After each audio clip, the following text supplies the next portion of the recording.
Alright,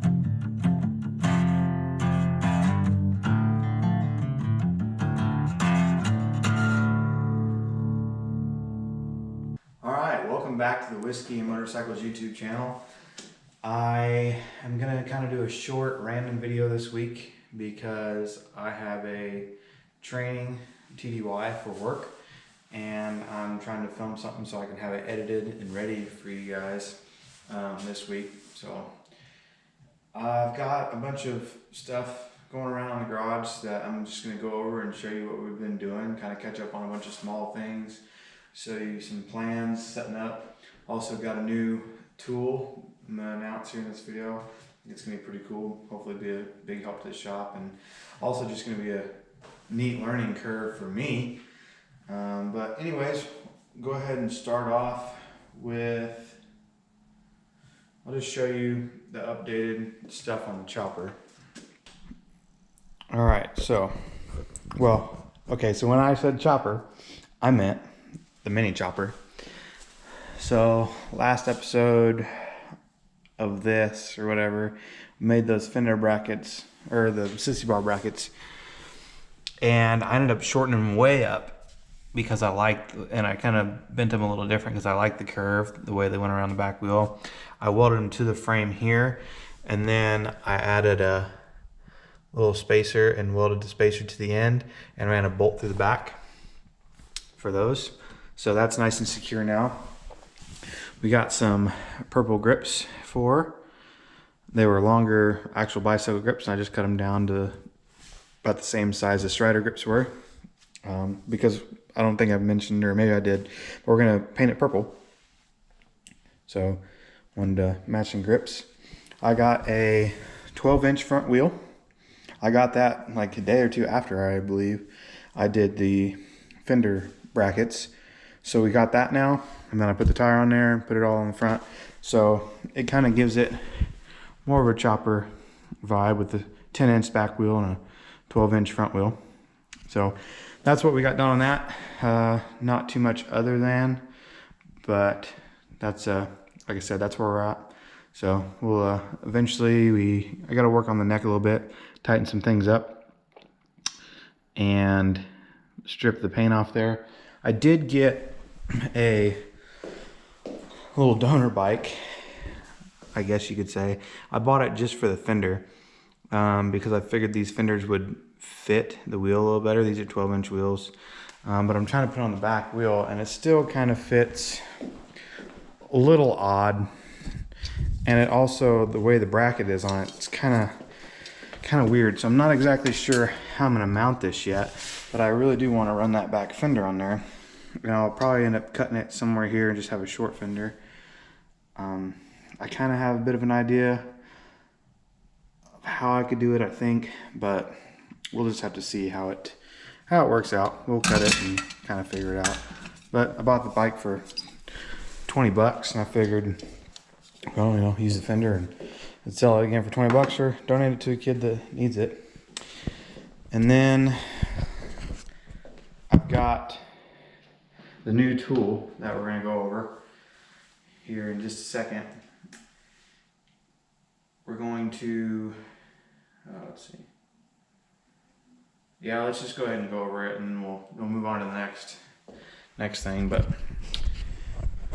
so we got a mini lathe. It's an older lathe. It's either a Atlas or a Craftsman lathe. I haven't been able to figure it out quite yet.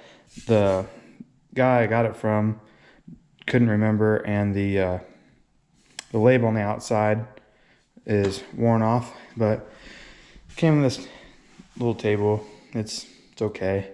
There's some things on it that I'm like, I don't care for, but it's got a hot outlet out here, so that's kind of nice. And it's also got another outlet down back behind there that I can mount a light eventually if I want to, but I have a decent amount of light over here for now, so I probably won't necessarily ever do that. But it's got like a little chip tray holder, and he had built to where this can open up and you can just sweep the chips out.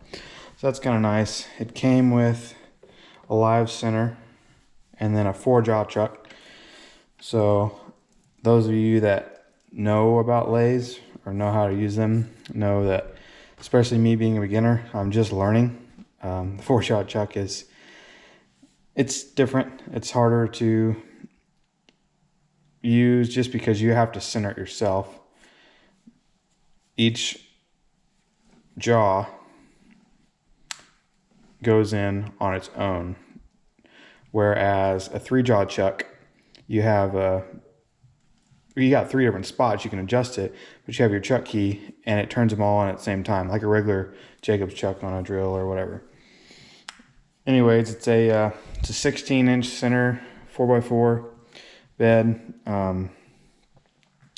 It's got a couple different gearing options with it. Came with some new gears too. Does threading. It's a neat lathe. It's not real big. It's not going to do anything huge. Just going to be some small projects. But I got it for $350. Like, I figured, well, that's not bad at all, especially to learn. I tried a couple different things on it. The tooling that came with it needs to be sharpened. I still kind of need to work and learn on how to do that. But I did just kind of turn down a piece of pipe a little bit, and then I tried to knurl off the edges. That was the very first thing I did. And then this here, with that aluminum spacer rod that I got for the bike, I practiced with it. And I tried to turn it down a little bit to get it shined up, but the tooling just wasn't quite right. And I'm probably not doing something the right way either, but I just turned it down and then parted it off and made a little ring out of it. Just as kind of a practice run to make something. So those are the only things I've actually done with it for now, but I did get some new tooling coming in until I learned how to sharpen and stuff like that. Come with, like I said, some of these gears, stuff in here, brush. I bought a Jacobs chuck for it so I can actually do some drilling. I bought that and some center drill bits for it. If you don't know what these are, they're just drill bits that you start your hole with, especially for machines like this. Gets it perfectly in the center where your drill bit doesn't walk around on you, and then you take your drill bits and step up to your size.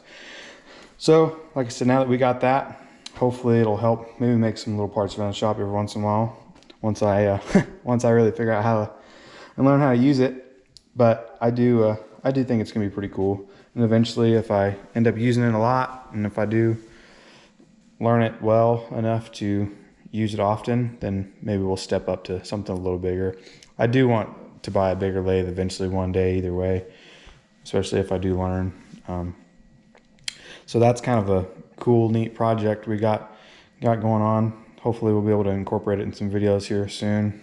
Like I said, making some random stuff. I bought a magnetized stand with a indicator for to use for it, dial indicator, and it really helps, especially with this 4-jaw chuck, because I have to go along and make sure it's about as center as I can get it first off before I start to turn anything. So anyways, I'm super excited about that. I think it's pretty cool. I've been wanting one for a while, and I've been watching a series of YouTube videos. Her name is Blondie Hacks, and she has a very good series of beginner lathe videos. So I started out watching those. I'm like maybe halfway through them. I got through most of the basic parts and stuff, so I do kind of know what to do. I'm just not real good at it yet, and there's a couple things I'm still learning, but just going to be kind of a self-taught thing. It's kind of one of those deals that if you don't know somebody, you got to learn by yourself. So that's what we're doing with that. As far as like shop organization goes, I had this big black toolbox, this blue toolbox, and then another small black toolbox over there. I really wanted to make some room on this wall. Then of course when I did, I was like, man, I got room for a tool. It'd be a perfect spot for a lathe. And then that's when all that pursued. But over here, I have a older toolbox. One of my first toolboxes I had. It was red, and I took it all apart and painted it and fixed it all up. And it's just kind of got random stuff in it right now. and I decided that I really want to get rid of it and consolidate things down, get rid of some tools that I don't need and don't use, just kind of like the odds and end pieces. So slowly going to be going through that. And I have all kinds of nuts and bolts. Like these 2-gallon buckets are just full of nuts and bolts and odd and ends things. So I'm going to get rid of that toolbox. And I've got these 2 organizers that I'm going to hang on the wall. So I think that's what we're going to do in this video. I'm going to set you guys aside. I'm going to move the black toolbox out of the way and then probably hang these up. Take some of the stuff out of the black toolbox for now. We'll see. I may not even get to that in the video. I may just try to go through this.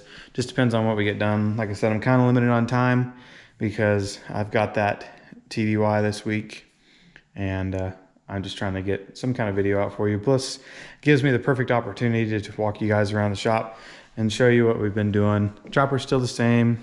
Haven't really touched it. I did finish the wheel up, so that's all done on there. Gonna need to get another washer for the outside on here.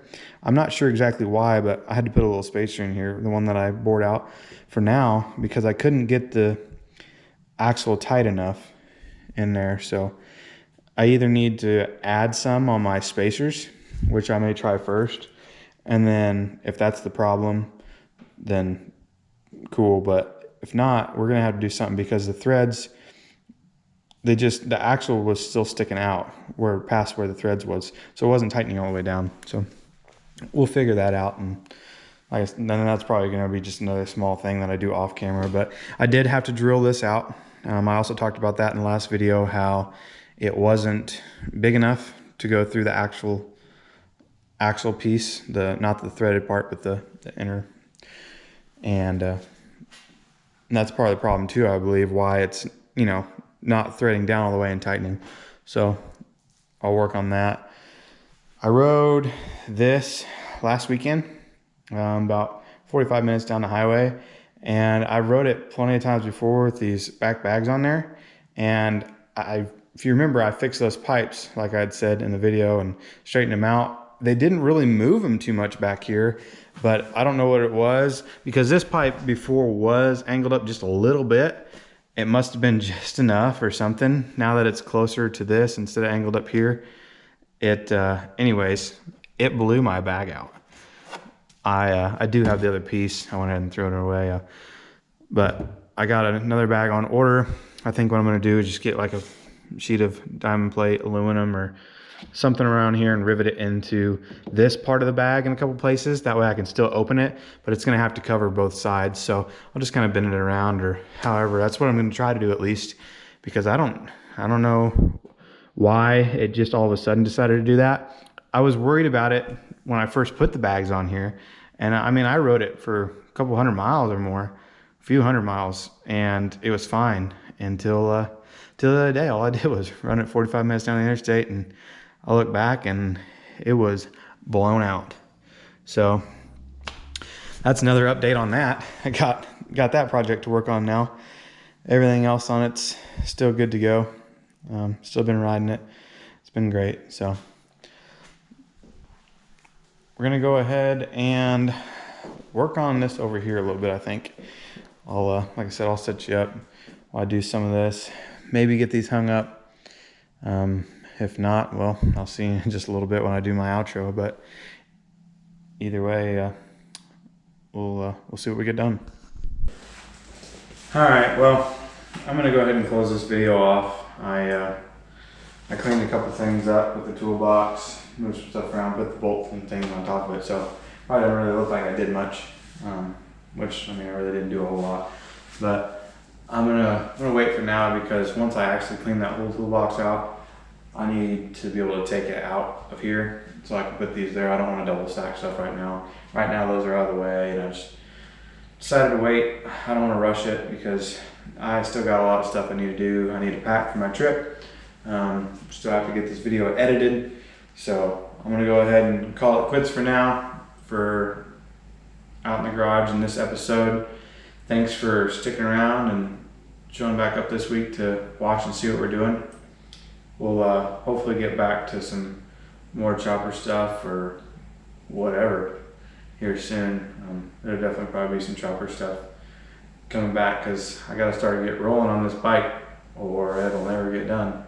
So got that deadline of wanting it done by September, and quite honestly I'd love to have it done a little bit before then so I can enjoy it this summer and ride it, but I also don't want to rush it, so we'll see how it goes.